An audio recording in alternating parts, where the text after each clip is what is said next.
Gentlemen, and welcome back to another Bitcoin video. Today we will be discussing the Bitcoin short term, the fact that we've had a small bounce out of a previously bearish structure. We had a bearish pennant formation, we bounced out of it very recently.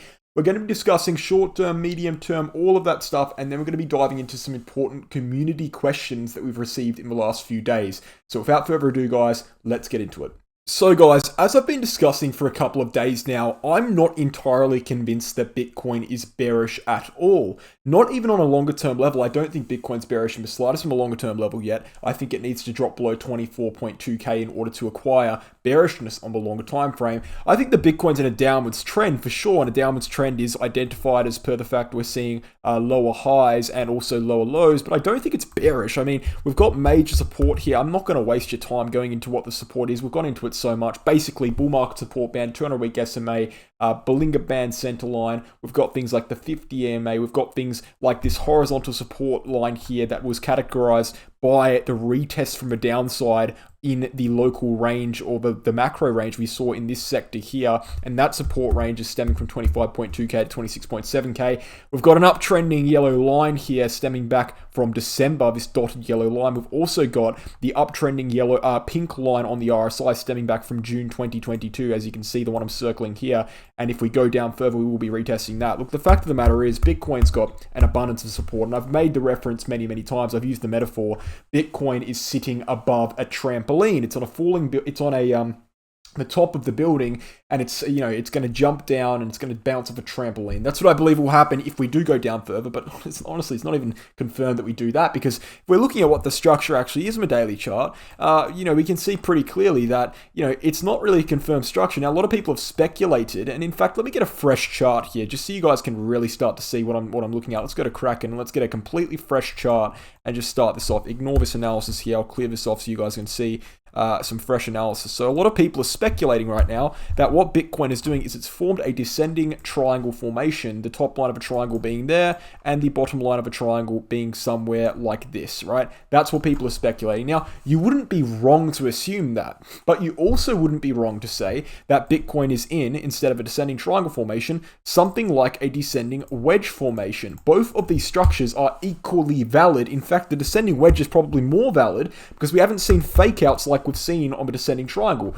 And so obviously a descending triangle is bearish and a descending wedge is bullish. So depending on your bias and depending on many factors, I'd say it's not really biased. I'd say it's probably more likely we're in a descending wedge, right? Because that's what you do in corrections, especially when you're seeing low volume like we're seeing, but we'll get into that in a second. Depending on what you think, basically, you could think this structure is bearish or bullish. It's not objectively bearish.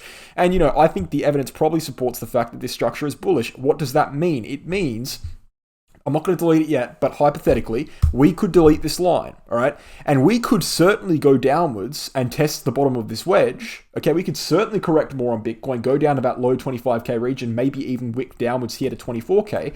But overall, it's still a pretty bullish structure, okay? And overall, if we're assuming this is a descending wedge formation, what we actually should be seeing, okay, on Bitcoin is increasing bearish volume, increasing red volume. At this point in time, we see no increasing red volume. In fact, we've seen volume stagnant mostly since the peak here in April the 13th. So not really increasing volume of the downwards trend at all. And if we're talking volume from exchanges, this is a chart that shows the exchange volume, 7-day moving average of exchange volume from the top 10 cryptocurrency exchanges. And we can see that we've reached a low for the entire year, which means we're seeing the lowest on a 7-day moving average, the lowest exchange volume we've seen this entire year, the entire year of 2023 in this price region as we test this support, which should not be happening if it was bearish. If we're looking at shorter term charts, we can go ahead and take a look and see that there is large liquidation levels both to the downside and the upside. Luckily, the ones to the downside, if we do go and test them, will be within the descending wedge formation, so they wouldn't compromise the potentially bullish structure, and the one to the upside will be a resistance zone in a descending wedge, which would likely lead to a breakout to the upside. So that's another thing that's potentially bullish right now. As of, more recent developments, we've also seen a bearish pennant formation, as you can see, this yellow one here. And that was, it's a bearish pennant formation, so you can generally expect it to break to the downside. However, we actually broke it to the upside, okay? And given the fact we had major support, that's what's happened. And we've moved to the upside now, and we can probably assume that we will continue to see a move to the top of the wedge. Obviously, that's not really that simple, but that's what the current time frame would suggest. So, big movements, really, and big bullish movements, and not really much to confirm the fact that this is is overly bearish right now. Again, I'll say it once and I'll say it once more. You know, we can go downwards further. We can come and retest these lower levels, but you know, so long as we're maintaining that bullish structure, so long as we're maintaining within that descending wedge formation, it's actually not going to compromise anything on a macro scale whatsoever. So no, I don't think Bitcoin's particularly bearish right now. This is a rhetoric I've repeated for a few days now, a few videos in a row, and I'll continue to repeat that rhetoric until we see a move to the upside or an invalidation of that claim. And that's as simple as that. So, you know, what are we looking at on the weekly chart? Well, weekly chart, not really too much right now. I mean, we're just looking to maintain closes above the critical levels, and the critical levels are the Gaussian channel and the bull market support band. And so long as we hold them on the daily chart, we shouldn't be too concerned about them on the weekly chart. I don't think the weekly chart is of much concern right now. What I do think is of concern for Bitcoin, and I'll see if I have it up, is actually the monthly chart. As you can see, the monthly chart is, you know, basically following a trend we've had in 3 separate cycles right now. You guys might be familiar with this trend. I'm one of the only YouTube channels I've seen that's spoken about this trend. Essentially, in red, we have a horizontal line. In yellow, we have a horizontal line, both of which are support lines. And then we have the blue moving average here, which is the 21 EMA.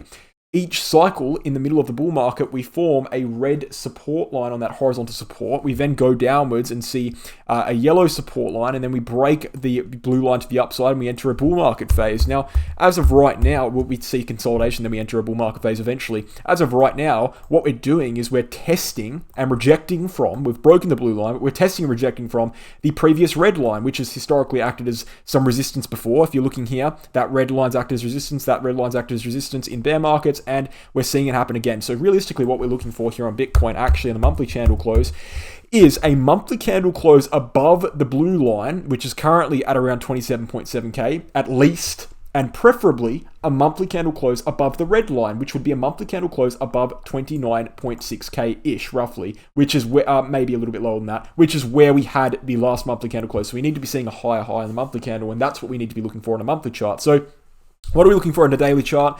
Daily chart, we're basically just looking to maintain our position and not go down too far below 24.3k. Other than that, we're looking good. Weekly chart, nothing in particular. And monthly chart, we're really looking to close above the last monthly candle, or at least close above 27.7k, so we can go again for it next month. That's basically what we're looking at overall on Bitcoin. And this is something I will repeat until we see those closes, because repetition is the way to get the message across. And if I believe a message is important, I must deliver it, and I must deliver it repeatedly until it's no longer relevant. That's what I'll continue to do on this YouTube channel here.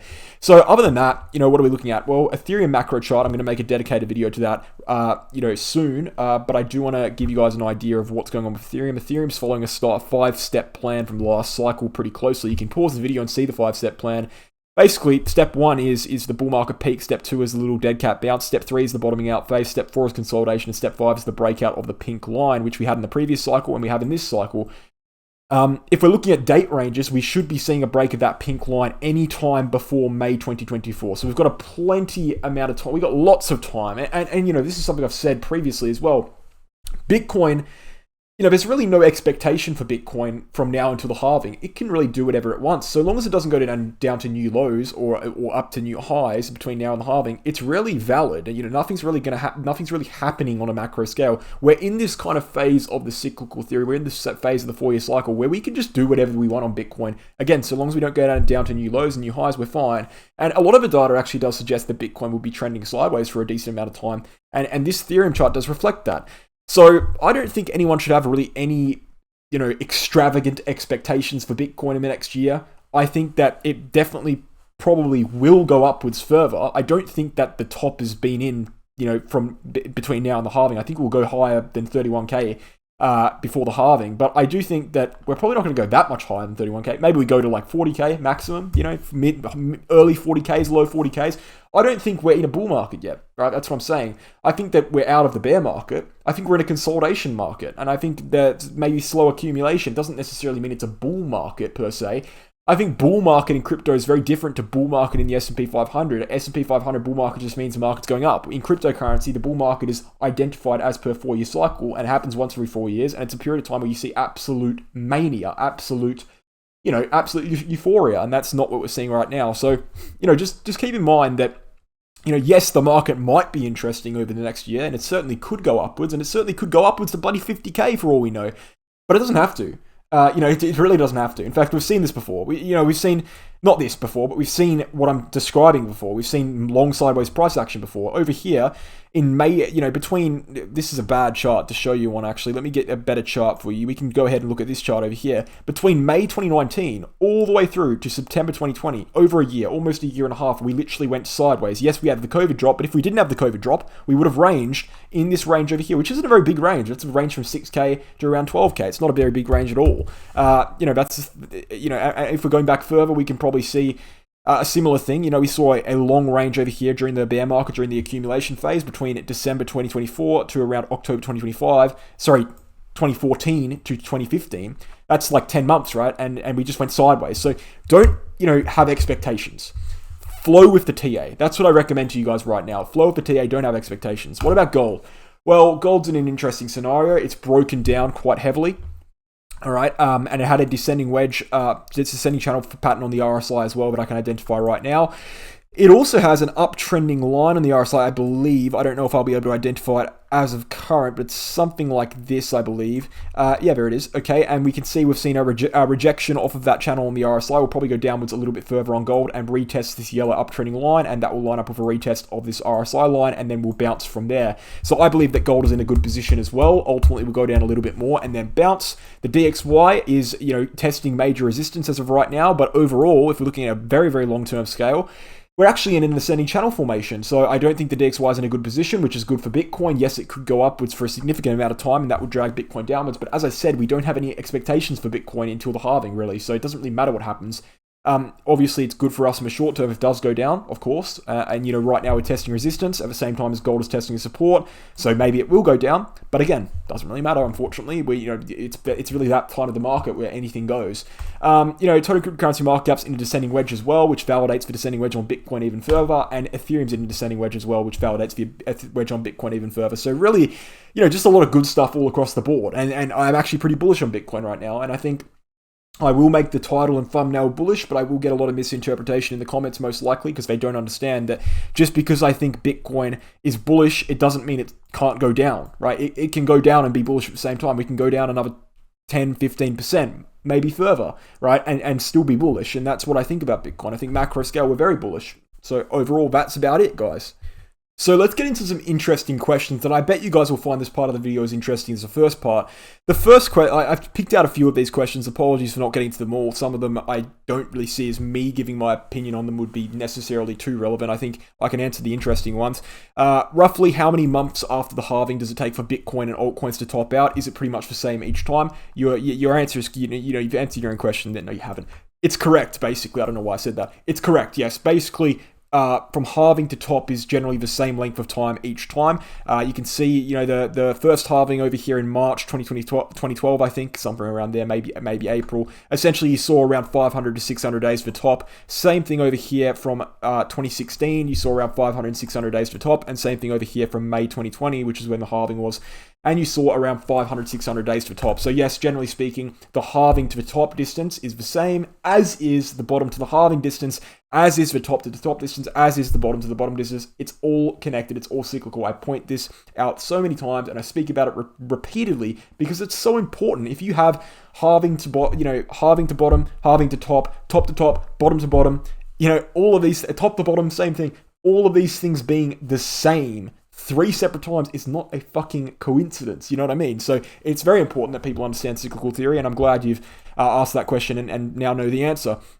What else can we answer here? What sector do you think is most bullish for altcoins? I assume you mean gaming, NFTs, AI, DeFi. So look, here's what I'll say to this. It doesn't matter. And look, realistically, if you want me to give you an actual answer to the question, AI, probably, right? But it doesn't matter. And I'll tell you why it doesn't matter. It doesn't matter because you can't invest in a sector as a whole, okay, in crypto. And look, if a sector is more popular, there will be more altcoins in that sector. There will hence be more competition in that sector, and it will eventually even out your risk-reward ratio amongst sectors, if you know what I mean. Again, if AI is particularly popular, there will be thousands of AI projects, and it will be very, very hard to find the one that's going to succeed. There will be more and more competition, more and more plaguing the space. It will be so. Doesn't really matter what sector I think is bullish. Doesn't really matter what sector you think is bullish. You need to find altcoins, okay, that you think are good regardless of the sectors they are in. Because if you're aiming at a sector, yes, you can analyze the entire sector, but generally speaking, sectors as a whole, if there's more demand for a sector, there's going to be more supply, and it's going to even out the risk-reward ratio. It's very important to understand that. I don't think a lot of people understand that. Could you please make a video on deciding a bull run exit strategy? I will do that at the time of the bull run.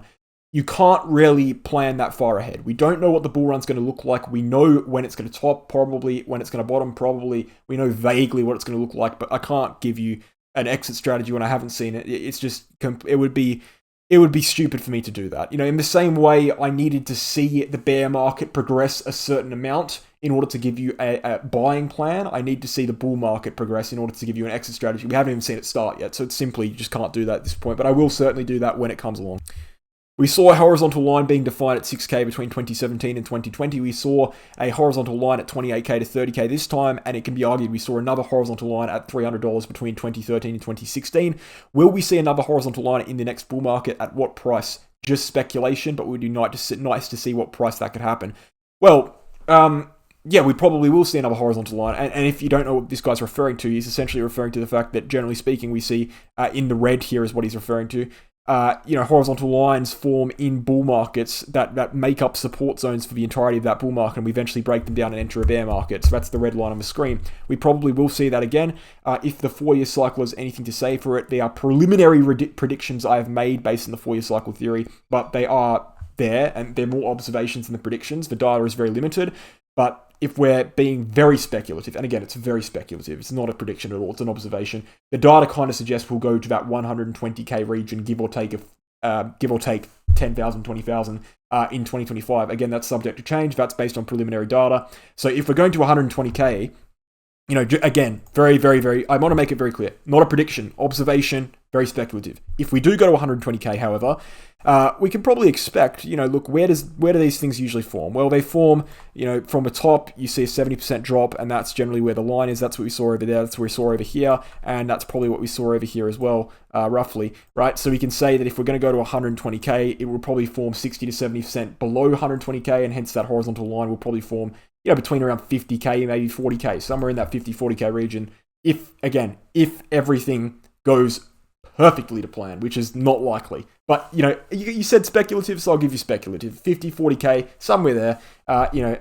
So yeah, very speculative, but there you go. What's another one we can look at here? Do you follow smart money concepts? If so, do you believe liquidity caps usually get filled? I do believe liquidity caps usually get filled, but just like TA, it's not certain, nothing's certain. So just like in the fact that an ascending triangle is bullish, it doesn't mean it always has to break out to the upside. Now, we do have liquidity gaps very, very low on the Bitcoin price chart, and bears have used that as evidence for going lower, but you need to understand that it's about weighing up the bullishness versus the bearishness. If you've got a liquidity gap at 12K, okay, but you've got every other indicator being bullish, you're going to be bullish, and you've got to forget about liquidity gap. So that's important to note. But yes, it is an element of TA that people generally look at, including myself.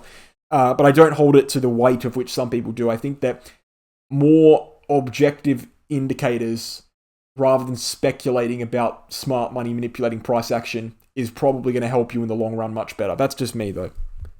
How much do you think Bitcoin would run to the next bull run? Again, based on preliminary data, we can assume it's going to go to around 120K. But actually, we can't assume that. I'm trying to be very clear here. It's hard to freestyle my words while speaking about it. We can't assume it's going to go to 120K, but based on preliminary observations, on preliminary data that's not reliable, really, 120K roughly. So I want to make that very clear, but that gives you an indication at least. Will you make videos on altcoins when it's time? Of course I will. After the halving, I will start making videos on altcoins regularly. Maybe even before the halving I will. Just when I see it as more relevant. I don't really see it as very relevant right now. I keep hearing about an impending .com style crash for crypto. What do you make of this, legitimate or more FUD? What I will say is this. They've been saying it for ever since the bull market. In the same way people have been calling for a recession ever since the bull market. I'm not saying it's not going to happen, the recession that is, but I'm just saying they're basing the .com style crash for Bitcoin on a fractal on Amazon, and that fractal is just so weak. It's just so weak. And fractals in general are the least reliable form of analysis you can do. Fractals, directly copying and pasting a fractal from one chart to another. Forget the fact it was 20 years ago. Forget the fact the market cap's entirely different. Forget the fact the circumstances are entirely different. It's not reliable, okay? And it also ignores every other indicator we have. Every other aspect of TA we have, it just completely ignores. I've seen people, I'm not going to name them because they do get very aggressive when I name them, unfortunately, and there's one person who does that, and you guys probably know who it is, calling for 3 to 4K on Bitcoin by September this year. It's like, How delusional do you have to be to call for 3 to 4K on Bitcoin by September this year? It's like, come on, man. 4 months, 3.5 months from now, you're going to think Bitcoin's going to drop. In 3.5 months, okay, you think Bitcoin's going to drop from here to 3 or 4K. You think we're going to see an 86% drop in 3 months. That has never happened, okay? Why do you think that's going to happen now based on a fractal from Amazon? Come on, man. Like, you know, use a little bit of brain power here. That's completely insane to even speculate. So yes, I would say that the whole .com style crash is complete FUD. I don't think it's based on actual TA, to be honest with you at all.